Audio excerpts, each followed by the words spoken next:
नमस्ते। आज के इस व्याख्यान के माध्यम से मैं आपको फोटोसिंथेसिस अर्थात प्रकाश संश्लेषण से संबंधित कुछ महत्वपूर्ण ऐतिहासिक घटनाओं को बताने का प्रयास करूंगा।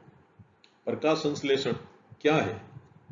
या सभी सजीव अपने जीवित रहने के लिए जो ऊर्जा प्राप्त करते हैं वो एक ही प्रकार से करते हैं क्या? सजीव यानी पादप और जंतु। क्या जंतुओं के और पादपों के भोजन की प्रकृति में अंतर है क्या? तो आप देखते हैं या हम जानते हैं कि जंतु प्रत्यक्ष अथवा अप्रत्यक्ष रूप से अपने भोजन के लिए पादपों पर निर्भर रहते हैं, जबकि पादप अपना भोजन स्वयं बनाते हैं, अर्थात वो प्रकाश रूपी भौतिक ऊर्जा को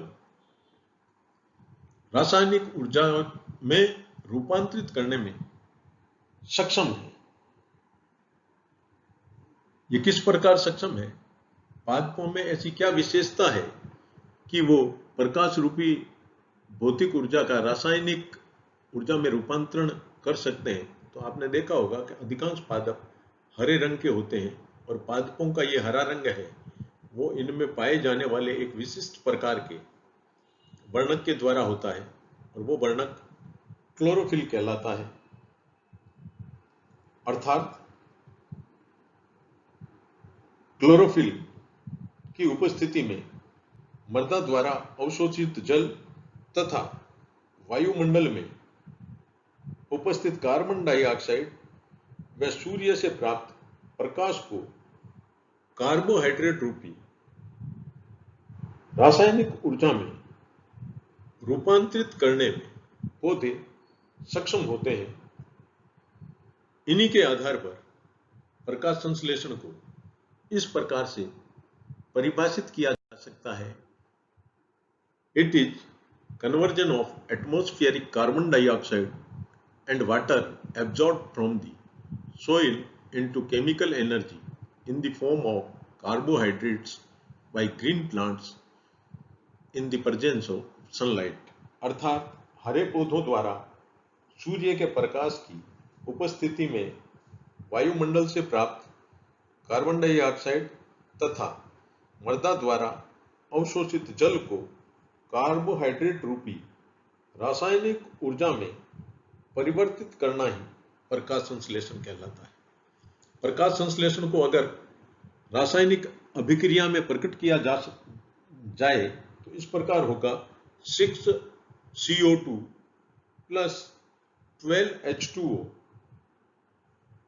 आगे जाके इनसे जो उत्पाद बनता है वो है C6H12O6 यानी एक प्रकार की शर्करा है, प्लस 6H2O प्लस 6O2 यानी ऑक्सीजन है, वो उप उत्पाद के रूप में प्राप्त होती है।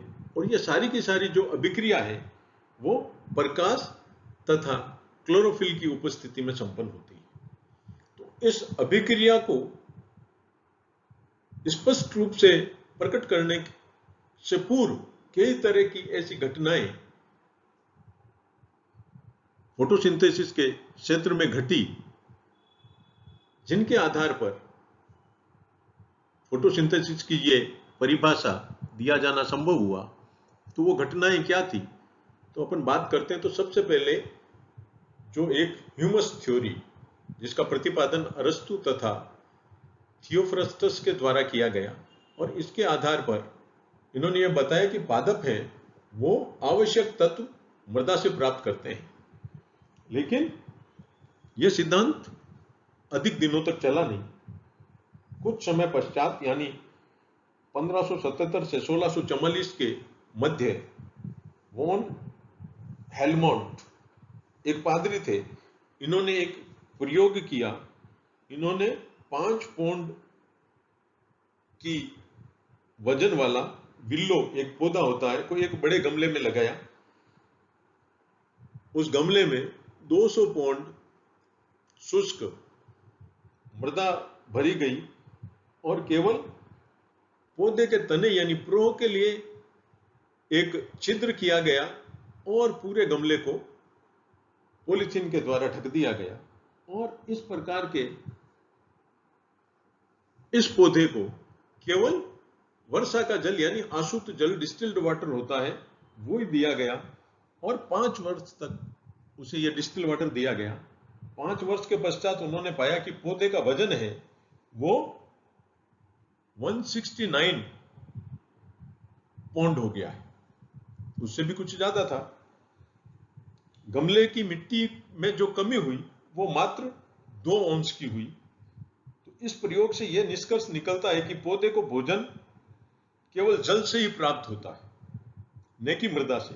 जैसा कि ह्यूमस थ्योरी में अरस्तु तथा थियोफ्रस्टस ने कहा था कि पौधे जो अपना भोजन है या आवश्यक तत्व है वो मृदा से प्राप्त होते हैं। तो इन्होंने ह्यूमस थ्योरी को गलत सिद्ध किया तथा एक नया सिद्धांत प्रतिपादित किया, जिसके द्वारा इन्होंने बताया कि प्लांट्स हैं gets their food only from water. लेकिन क्योंकि यह सिद्धांत भी कई वैज्ञानिकों को जचा नहीं, उन्होंने एक्सपेरिमेंट किए और उसके बाद में एक स्टीफन हेल्स, जिन्हें फादर ऑफ प्लांट फिजियोलॉजी भी कहा जाता है, ने एक पुस्तक प्रकाशित की जिसमें पादपों में पोषण के बारे में बताया तथा उन्होंने यह बताया कि पादप अपने पोषण का कुछ अंश वायु से प्राप्त करते हैं तथा इसके लिए उन्हें प्रकाश की भी आवश्यकता होती है। यानी पहले सोइल से था, बाद में केवल जल से था और स्टीफन हेल्स ने यह बताया कि पादप है वो अपना पोषण वायु से प्रकाश की उपस्थिति में प्राप्त करते हैं और यह प्रकाश संश्लेषण के पास पहुंचने का यह पहला एक लिखित प्रमाण के रूप में स्टीफन हेल्स ने बताया और इसी कारण इन्हें फादर ऑफ प्लांट फिजियोलॉजी भी कहा जाता है। स्टीफन हेल्स के पश्चात जोसेफ प्रिस्टले 1772 में उन्होंने बताया कि exchange of gases during photosynthesis takes place, अर्थात प्रकाश संश्लेषण के दौरान गैसों का आदान प्रदान होता है। उन्होंने अपने प्रयोगों के आधार पर यह बताने का प्रयास किया कि पौधे जंतुओं के द्वारा निकलने वाली दूषित वायु को शुद्ध करते हैं। अपन श्वसन में कार्बन डाइऑक्साइड निकालते हैं तो उसको शुद्ध करने का काम कौन करते हैं? पौधे करते हैं।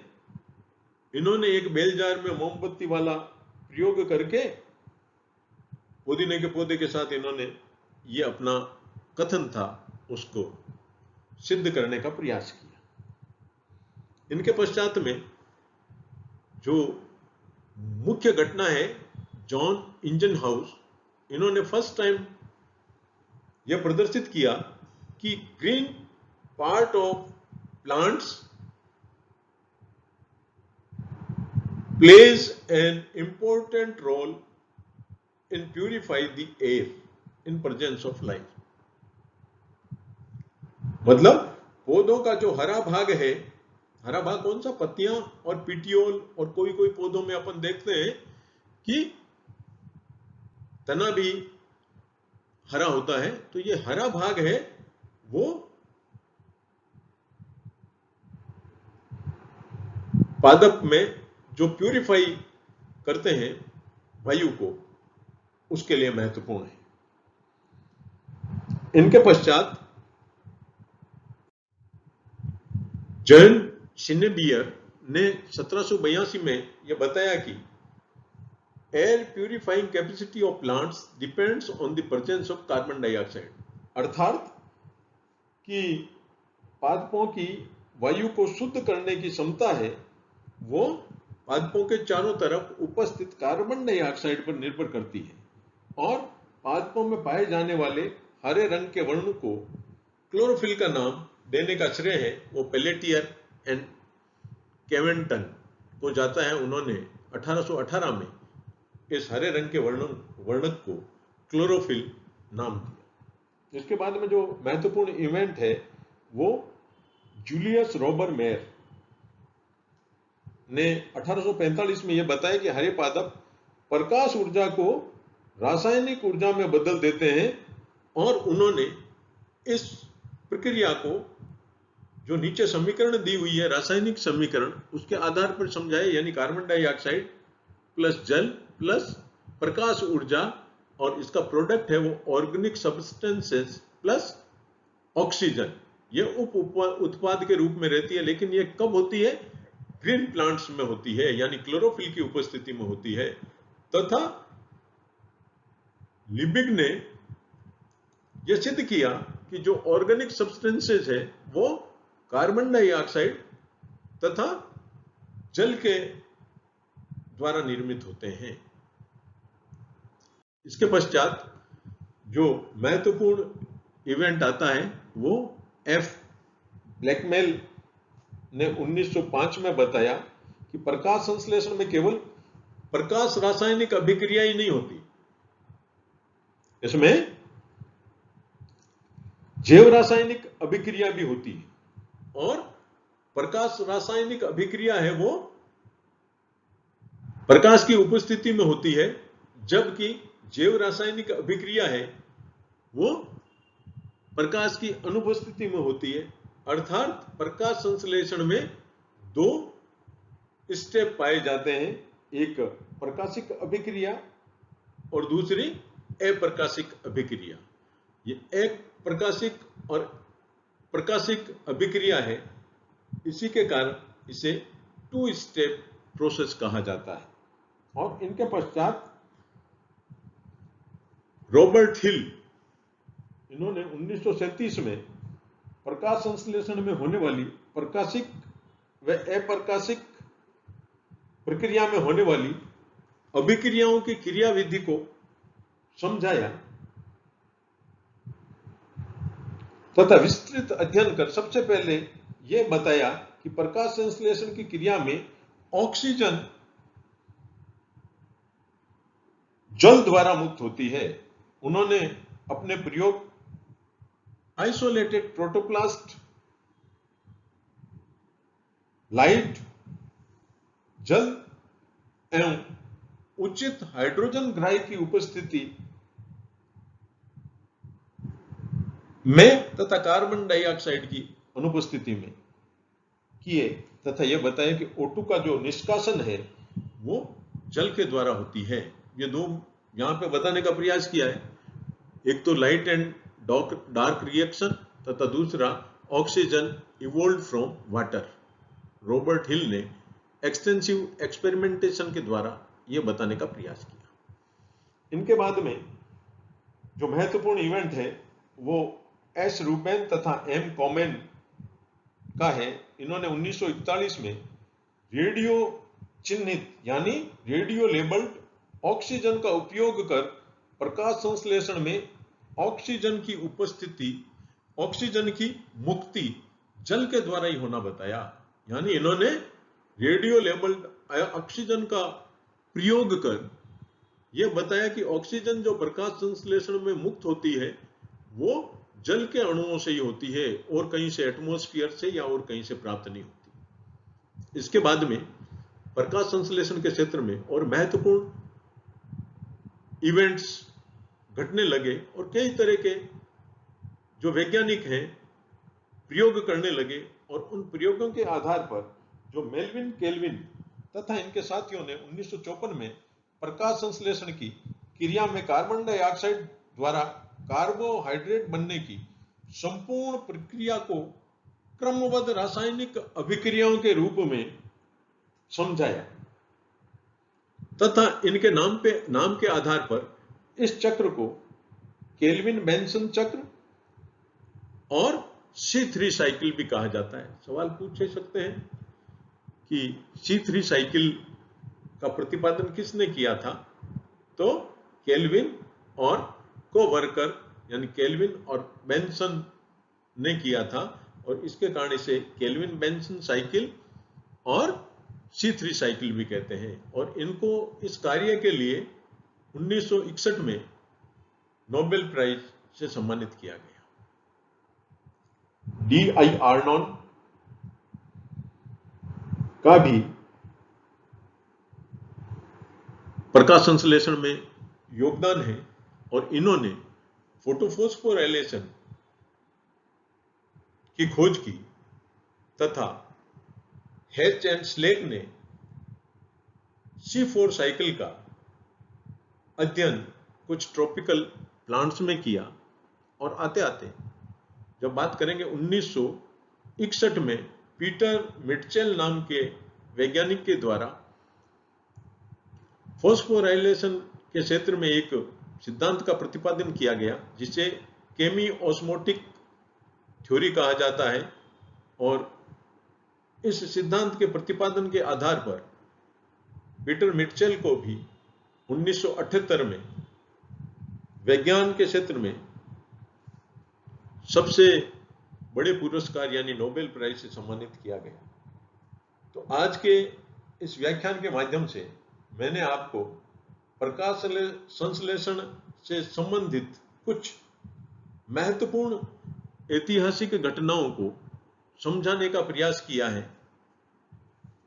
आगे के व्याख्यानों में मैं प्रकाश संश्लेषण के लिए कौन कौन से वर्णक आवश्यक है तथा प्रकाश संश्लेषण की साइट कौन सी होती है कोशिका में, इनको समझाने का प्रयास करूंगा तथा प्रकाश संश्लेषण के विभिन्न पद क्या होते हैं उनको बताने का प्रयास करूंगा। तब तक के लिए घर में रहिए, सुरक्षित रहिए, पढ़ते रहिए। जय हिंद।